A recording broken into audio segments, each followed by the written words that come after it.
তাহলে দেখো আমরা তাহলে রেসপিরেশন ইন প্ল্যান্টস চ্যাপ্টারটা আগের দিন পড়ছিলাম। আজকে আমরা আগে দেখে নিই আমরা আগের দিন কি কি পড়েছিলাম এই পার্টটা।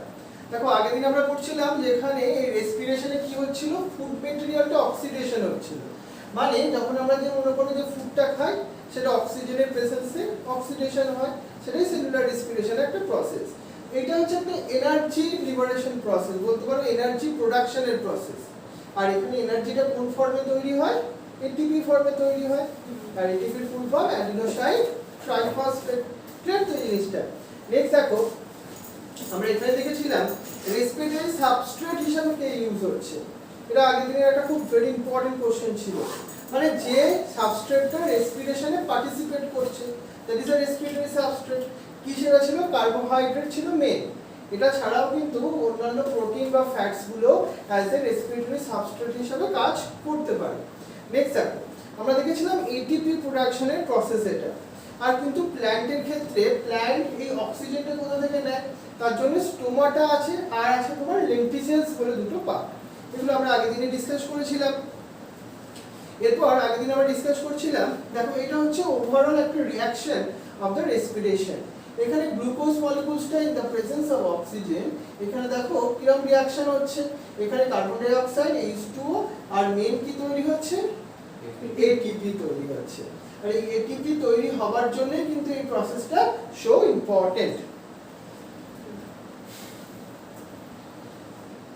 তাহলে এই প্রসেসটাই আমরা দেখছিলাম। তাহলে প্রথম যে প্রসেস সেটা হচ্ছে গ্লাইকোলাইসিস। সেটা কোথায় হয়? সাইটোপ্লাজমের মধ্যে। আর এই গ্লাইকোলাইসিস প্রসেসটার আর একটা নাম আছে, that is the EMP pathway.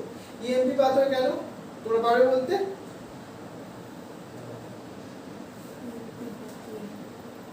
কারণ তিনজন সায়েন্টিস্টের কথা বলেছিলাম আমরা আগের দিন। কি সেটা? এমবেডেন, মেয়ারহফ আর পার্ডার্স বলে তিনজন সায়েন্টিস্ট। দেখো এই তিনজন সায়েন্টিস্ট প্রথম এই গ্লাইকোলাইসিস এই প্রসেসটা ডেসক্রাইব করেছিলেন। এটা হচ্ছে যে 10 স্টেপ রিঅ্যাকশন, যেখানে গ্লুকোজ মলিকিউলসটা আমরা দেখেছিলাম কিসে তৈরি হয়েছে? পাইরুভিক অ্যাসিড তৈরি হয়েছে। আর এইখান থেকে যে এই স্টেপটা ছিল, এখানে দেখো এটিপি মলিকিউলসটা ইউটিলাইজ হয়েছে। আর এই যে স্টেপ প্রসেসটা সেখানে আবার এটিপি প্রোডাকশন হয়েছে। এখানে তাহলে তোমার net gain as a ATP কত তৈরি হয়েছে বলো তো? নেট গেইন হিসাবে ও হচ্ছে দুটো। তুমি কিছু বলবে? এটিপি দুটোই তৈরি কি করে? এইখানে দেখো এখানে আমরা বলছিলাম এগুলো কিন্তু দুটো দুটো করে তৈরি হচ্ছিল। দেখো আমরা এখানে একটা এটিপি বলছি, এখানে একটা এটিপি বলছি, কিন্তু এগুলো 2 ইনটু করে হচ্ছে। তাহলে এখানে চারটে তৈরি হয়েছিল, কিন্তু এখানে কটা ইউজ হয়ে গেছিল? দুটো। তাহলে 4 ইনটু 2 করলে কত হয়? 8। না 4, আমি ভুল বললাম। 4 মাইনাস 2 করলে কত হয়? 2। তাহলে এখানে নেট এটিপি কিন্তু 2ই তৈরি হয়েছিল। ক্লিয়ার? তো এটা তোমাদের লেভেলে একটা ভেরি ইম্পর্টেন্ট কোশ্চেন, তোমরা নিশ্চয়ই সবাই বুঝতে পেরেছো। নেক্সট দেখো, আর এই স্টেপগুলো তো আমরা আগে দিন ডিসকাস করেইছিলাম, গ্লুকোজ থেকে আমরা কিভাবে পাইরুভিক অ্যাসিড পেয়েছিলাম। কিন্তু আরেকটা প্রসেস দেখো যেখানে আমরা বলছিলাম এই গ্লাইকোলাইসিস প্রসেসটায় পাইরুভিক অ্যাসিড তৈরি হওয়ার পর এবার অক্সিজেন প্রেজেন্ট আছে কি নেই তার উপর ডিপেন্ড করে এই প্রসেসটা দেখো দুটো ডিফারেন্ট জোনে যেতে পারে। একটা হচ্ছে তোমার lactic acid fermentation, alcoholic fermentation. এই প্রসেস দুটো হবে in the absence of oxygen. আর যদি অক্সিজেন প্রেজেন্স থাকে তখন হবে aerobic respiration, that is the Krebs cycle. বোঝা গেছে ব্যাপারটা?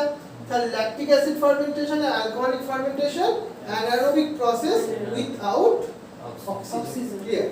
বাট দেখো আমরা অ্যানারোবিক রেসপিরেশন বা ফার্মেন্টেশন প্রসেসটা তোমাদের সিলেবাসের মধ্যে কি আছে সেটা একটু তোমাদের সাথে ডিসকাস করি। তাহলে আমরা আগদিন মনে এটা বলা হয়নি তো? ওকে, তাহলে দেখো আমরা বলছিলাম এখানে এই অ্যানারোবিক রেসপিরেশন বা ফার্মেন্টেশন প্রসেসে গ্লুকোজ মলিকিউলস বা ফুড মলিকিউলস গুলো কমপ্লিটলি ব্রেকডাউন করে না। কি করে তাহলে? ইনকমপ্লিটলি অক্সিডাইজড হয়। আর এই প্রসেসে কোথায় হয় এই প্রসেসটা? এটা প্রোক্যারিওটিক সিস্টেমেও হয়, ইউক্যারিওটিক সিস্টেমেও হয়। আমাদের মাসেল সেলের মধ্যে হয় কি সেটা? Lactic acid fermentation. আর ইস্টের বডিতে কি হয়? Alcoholic fermentation. ক্লিয়ার ব্যাপারটা? তোমরা যারা এখন এখানে আছো বা যারা পরে ক্লাসটা ভিডিও দেখছো তারাও কিন্তু বুঝতে পারছো আই থিংক। ওকে, তাহলে অ্যালকোহলিক ফার্মেন্টেশন আর ল্যাকটিক অ্যাসিড ফার্মেন্টেশন আমরা বললাম। তাহলে একটা জিনিস দেখো, অ্যালকোহলিক ফার্মেন্টেশনে কি হচ্ছে, আমরা এই যে পাইরুভিক অ্যাসিড পর্যন্ত এই স্টেপটা কিন্তু কমন স্টেপ।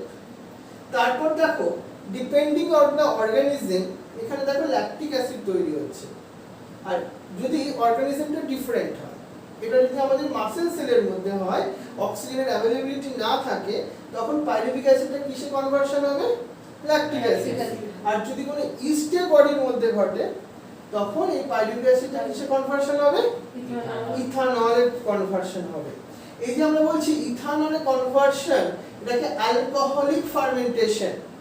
এখানে দেখো কে ইউজ হচ্ছে, NADH থেকে কি তৈরি হচ্ছে? NAD plus. আমাদের যখন মাসেলে লাগে তখন কি ওটা কি ল্যাকটিক অ্যাসিড? একদম, আমাদের মাসেলস গুলো আমরা যখন এক্সারসাইজ করি তখন আমাদের অনেক বেশি ফুড দরকার, এটা ফুড থেকে ব্রেকডাউন করে এনার্জি দরকার, কিন্তু আমরা ব্রিদিং প্রসেসে সাফিসিয়েন্ট অক্সিজেন নিতে পারি না।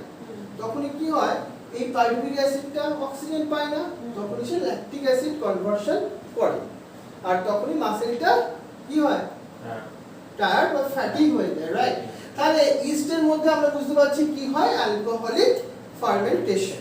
নেক্সট দেখে নিই আমরা ল্যাকটিক অ্যাসিড ফার্মেন্টেশন। দেখো এই যে ল্যাকটিক অ্যাসিড ফার্মেন্টেশন, এখানে পাইরুভিক অ্যাসিড কিসে কনভার্সন হচ্ছে? ল্যাকটিক অ্যাসিডে কনভার্সন হচ্ছে। কোথায় হচ্ছে? কিছু ব্যাকটেরিয়ার মধ্যে। যখনই মনে রাখবে এই NAD প্লাস বা NADH ইউজ হয়, তখন যে এনজাইম ইউজ হয় না একটা, তার নাম ডিহাইড্রোজিনেজ এনজাইম। তুমি যেখানেই না ইউজ হবে সেখানেই দেখবে ডিহাইড্রোজিনেজ এনজাইম। বুঝা গেছে ব্যাপারটা? তাহলে এখানে আমরা কি পেলাম? ল্যাকটিক অ্যাসিড পেলাম, so it is called the lactic acid fermentation. এখানে কোথাও কিন্তু অক্সিজেনের কোনো হেল্প লাগলো না। এবার দেখে নিই আমরা এই যে ফার্মেন্টেশন প্রসেসের ড্রব্যাকসটা কোথায়, মানে যেখানে আমাদের ক্রেবস সাইকেল বা অ্যারোবিক রেসপিরেশনের সঙ্গে এই প্রসেসটার ডিফারেন্সটা কোথায়? এটা হচ্ছে নাম্বার 1, এনার্জি প্রোডাকশন কিন্তু এখানে লিমিটেড। কারণ ক্রেবস সাইকেল যেখানে আমরা মনে করো অ্যারোবিক রেসপিরেশনে 38 ATP পাই, এখানে পাই অনলি 2 ATP। আর এখানে যে মনে করো হ্যাজার্ড কিছু প্রোডাক্ট তৈরি হয়, এই অ্যালকোহল বা ল্যাকটিক অ্যাসিড, সেটা কিন্তু কোনো সেলের পক্ষে হার্মফুল, রাইট? এই দুটোই হচ্ছে মেইন ড্রব্যাকস এর মধ্যে আসে। এবার তোমাদের জন্য ভেরি ইম্পর্টেন্ট যে প্রসেসটা আসবো, যেখানে পাইরুভিক অ্যাসিড অ্যারোবিক রেসপিরেশন বা অ্যারোবিক প্রসেসটাকে ফলো আপ করবে। So it is called the aerobic respiration. Aerobic means the অক্সিজেনের ইনভলভমেন্টে এই প্রসেসটা হয়। আর কি দেখে নিই আরো ডিটেইলসে, আমরা এখানে এটা কিসের ছবি দেখছি? এটা মাইটোকন্ড্রিয়ার ছবি। মাইটোকন্ড্রিয়াটাকে আমরা কি বলি? Power house of the cell. মানে এখানে কি তৈরি হয়? ATP তৈরি হয়, রাইট? ঠিক বলেছো। এই মাইটোকন্ড্রিয়ার মধ্যে এখানে দেখো এই যে তার ভেতরে এই ব্লু কালারের একটা পার্ট দেখছি, এটা কি বলবো আমরা? ভায়োলেট কালারের। এটা কি জিনিস? এটা ম্যাট্রিক্স। মাইটোকন্ড্রিয়ার মধ্যে তুমি 2 মেমব্রেন দেখতে পাচ্ছ, এটা হচ্ছে আউটার মেমব্রেন, আর এই যে ইনফ্যাজিনেট করা আছে, this is the inner membrane. আমরা এখানে ক্রেবস সাইকেল যখন বলবো, এই টোটাল রিঅ্যাকশনটা হবে এই ম্যাট্রিক্সের মধ্যে। আর যখন ETS বা ইলেকট্রন ট্রান্সপোর্ট চেনের কথা বলবো, দ্যাট টাইম এই রিঅ্যাকশনটা হবে এই ইনার মেমব্রেনের মধ্যে। বুঝা গেছে ব্যাপারটা? কোথায় লোকেশনটা হচ্ছে? তাহলে আমি টোটাল ব্যাপারটাকে কি বললাম? গ্লাইকোলাইসিস প্রসেসটা কোথায় হলো? সেলের সাইটোপ্লাজমের মধ্যে, যেখানে গ্লুকোজ থেকে কি কনভার্সন হলো? Pyruvic acid. আর আমরা আলটিমেটলি নেট ATP ফর্মে কটা ATP পেলাম? 2 ATP পেয়ে গেলাম। এবার এই পাইরুভিক অ্যাসিডকে কোথায় এন্টার করতে হবে? মাইটোকন্ড্রিয়ার মধ্যে। তবে আলটিমেটলি কি হবে? ক্রেবস সাইকেল হবে। ক্রেবস সাইকেল থেকে কি আসবে? পরের স্টেপ ইলেকট্রন ট্রান্সপোর্ট চেন, যেখানে আমরা ফাইনালি টোটাল ATP পেয়ে যাব, যেটা গ্লুকোজ মলিকিউলস এর মধ্যে হিডেন ছিল। আর এটাই হচ্ছে আমাদের অ্যারোবিক রেসপিরেশন, যেখানে কমপ্লিটলি অক্সিডেশন হবে দিস গ্লুকোজ মলিকিউলস গুলো। তাহলে কি অ্যারোবিক রেসপিরেশন কি মাইটোকন্ড্রিয়ার মধ্যে? হ্যাঁ, অ্যারোবিক রেসপিরেশন যদি বলি, এটা কিন্তু মাইটোকন্ড্রিয়ার মধ্যেই হয়। অ্যান্সারটা ঠিক। এবার দেখে নিই আমরা এই যে অ্যারোবিক রেসপিরেশনের কথা বলছি, এই যে অ্যারোবিক রেসপিরেশন, এখানে কমপ্লিট অক্সিডেশন হয়। এই প্রসেসটা কোথায় হচ্ছে? Mitochondria। মাইটোকন্ড্রিয়ার মধ্যে। ক্লিয়ার ব্যাপারটা? নেক্সট চলে আসি আমরা, এখানে দেখো পাইরুভেট যেটা গ্লাইকোলাইসিসের এন্ড প্রোডাক্ট ছিল, এটা আবার এখানে সাবস্ট্রেট হিসেবে কাজ করবে, তাই তো এই প্রসেসটা। তাহলে এবার দেখো পাইরুভেট যেটা final product of the glycolysis, it is required to transport into the mitochondria. ওটাকে তাহলে মাইটোকন্ড্রিয়ার মধ্যে এন্টার করাতে হবে, এন্টার করতে হবে ওকে, কিন্তু কিভাবে করবে তার জন্য একটা স্টেপ দেখি আমরা। দেখো এই যে অ্যারোবিক রেসপিরেশনের সবথেকে ক্রুশিয়াল ইভেন্টস কি, এখানে কমপ্লিট অক্সিডেশন হয় তোমার পাইরুভিক অ্যাসিড, আর কি হয় এখানে পাসিং অন ইলেকট্রনস, এখানে ইলেকট্রনস গুলো ট্রান্সপোর্ট হয়, পাস করতে থাকে, তার ফলে যেটা এটিপি প্রোডাকশনে ভেরি ইম্পর্টেন্ট রোল প্লে করে। তাহলে আমরা কমপ্লিট অক্সিডেশন অফ পাইরুভেট সেটা কোথায় হয়? ক্রেবস সাইকেলের থ্রু দিয়ে প্রসেসটা হয় মাইটোকন্ড্রিয়ার ম্যাট্রিক্সের মধ্যে। আর পরের স্টেপ যেটা ইলেকট্রন ট্রান্সপোর্ট চেইন বলছি, সেটা কোথায় হয়? ইনার মেমব্রেন অফ দ্য মাইটোকন্ড্রিয়ার মধ্যে, এটাকে আমরা ইটিএস বলছি। এই দুটোই কিন্তু কার মধ্যে আসে? অ্যারোবিক রেসপিরেশনের মধ্যে আসে। তাহলে আজকে আমরা ক্রেবস সাইকেলটা দেখবো, আর পরের দিন ইটিএস আর তার পরবর্তীকালে অল পার্টস গুলোকে নিয়ে ডিসকাস করব। ইটিএস এর ইলেকট্রন ট্রান্সপোর্ট। হ্যাঁ দেখো ইটিএস আর ইটিসি দুটো একই জিনিস, ইলেকট্রন ট্রান্সপোর্ট সিস্টেম আর ইলেকট্রন ট্রান্সপোর্ট চেইন। এবার দেখো কিন্তু পাইরুভিক অ্যাসিডকে কোথায় এন্টার করতে হবে? মাইটোকন্ড্রিয়ার ম্যাট্রিক্সের মধ্যে। কিন্তু পাইরুভিক অ্যাসিড ফর্মে ম্যাট্রিক্সের মধ্যে এন্টার করতে পারে না, সেজন্য তাকে একটা ইন্টারমিডিয়েট রিঅ্যাকশন ফলো আপ করতে হবে। পাইরুভিক অ্যাসিড এখানে কিসে কনভার্সন হচ্ছে? অ্যাসিটাইল কোয়েতে কনভার্সন হচ্ছে। হবে একটা পাইরুভিক অ্যাসিড ছিল একটা খুব মোটা লোক, সে একটা ঘরের মধ্যে ঢুকতে পারছিল না, তাকে মনে করো জিম করে রোগা হতে হলো। রোগা মানে অ্যাসিটাইল কোয়েতেও সে ট্রান্সফার হলো, যাতে কি হবে? সে মাইটোকন্ড্রিয়াল ম্যাট্রিক্সের মধ্যে এন্টার করতে পারবে। তাহলে পাইরুভিক অ্যাসিড কিভাবে অ্যাসিটাইল কোয়ের সাথে রিঅ্যাকশন করবে, কিভাবে কনভার্সন হবে? উইথ দ্য হেল্প অফ একটা এনজাইম, তার নাম pyruvate dehydrogenase, with the help of magnesium ion. তাহলে এখানে ম্যাগনেসিয়াম আয়ন দেখতে পাচ্ছি আমরা এখানে। আর এর সঙ্গে সঙ্গে কি কি তৈরি হয়ে গেল? অ্যাসিটাইল কোয়ে, পাইরুভিক অ্যাসিড আর কোয়ের সঙ্গে রিঅ্যাকশন করছে, আর NAD+ কিসে কনভার্সন হলো? NADH। তাহলে এটাকে আমরা কি বললাম? Oxidative decarboxylation. ডিকার্বক্সিলেশন কথাটা মানে কার্বন ডাই অক্সাইড ডিটাচ হওয়া, মানে দেখো কার্বন ডাই অক্সাইডটা বেরিয়ে গেল স্ট্রাকচার থেকে। আর অক্সিডেটিভ ডিকার্বক্সিলেশন, NAD+ দেখতে পাচ্ছ এখানে NADH এ কনভার্সন হয়েছে, so it is called the oxidative decarboxylation. Clear রিঅ্যাকশনটা তো? এবার বলো তো আমরা একটা গ্লুকোজ থেকে কটা অ্যাসিটাইল কোয়ে পাবো? একটা গ্লুকোজ থেকে কটা অ্যাসিটাইল কোয়ে পাবো? ও বলেছে একটা, তুমি কটা বলছো? 1 গ্লুকোজ মলিকিউলস থেকে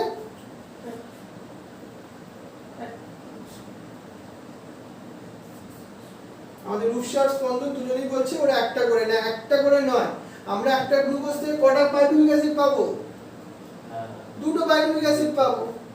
তাহলে কটা অ্যাসিটাইল কোয়ে পাবো? দুটো অ্যাসিটাইল কোয়ে পাবো। ক্লিয়ার ব্যাপারটা তো? ওকে, নেক্সট চলে আসি আমরা। এই হচ্ছে আমাদের try carboxylic acid cycle or Krebs cycle, সেটাকে আবার আরেকটা নাম সাইট্রিক অ্যাসিড সাইকেলও দেখো। সাইট্রিক অ্যাসিড কেন নাম? তার ফার্স্ট কি হচ্ছে দেখো, এখানে যে ফার্স্ট যে প্রোডাক্টটা তৈরি হয় সেটা হচ্ছে সাইট্রিক অ্যাসিড, এটা হচ্ছে first stable product, so it is called the citric acid cycle. Question ছিল এখানেও দুটো কার্বন 6টা কার্বন দেখাচ্ছে, এখানে কি ওগুলো লিখতে হবে নাকি? হ্যাঁ, এগুলো লিখলেও হয়, না লিখলেও চলবে। তাহলে এই যে রিঅ্যাকশনটা প্রথম আমরা অলরেডি দেখেছি, সাইট্রিক অ্যাসিড সাইকেল কোথায় হয়? মাইটোকন্ড্রিয়ার ম্যাট্রিক্সের মধ্যে। ক্লিয়ার তো? এবার মাইটোকন্ড্রিয়াল ম্যাট্রিক্সের মধ্যে অক্সালো অ্যাসিটিক অ্যাসিড বলে একটা সাবস্ট্রেট ছিল, আর পাইরুভিক অ্যাসিড থেকে কি তৈরি হয়েছে? অ্যাসিটাইল কোএনজাইম, যেটা কার মধ্যে এন্টার করেছে? মাইটোকন্ড্রিয়াল ম্যাট্রিক্সের মধ্যে। তাহলে মাইটোকন্ড্রিয়ার ম্যাট্রিক্সের মধ্যে যখনই এন্টার করেছে দেখো অক্সালোঅ্যাসিটিক অ্যাসিড আর অ্যাসিটাইল কোএনজাইম দুটো রিঅ্যাকশন করবে।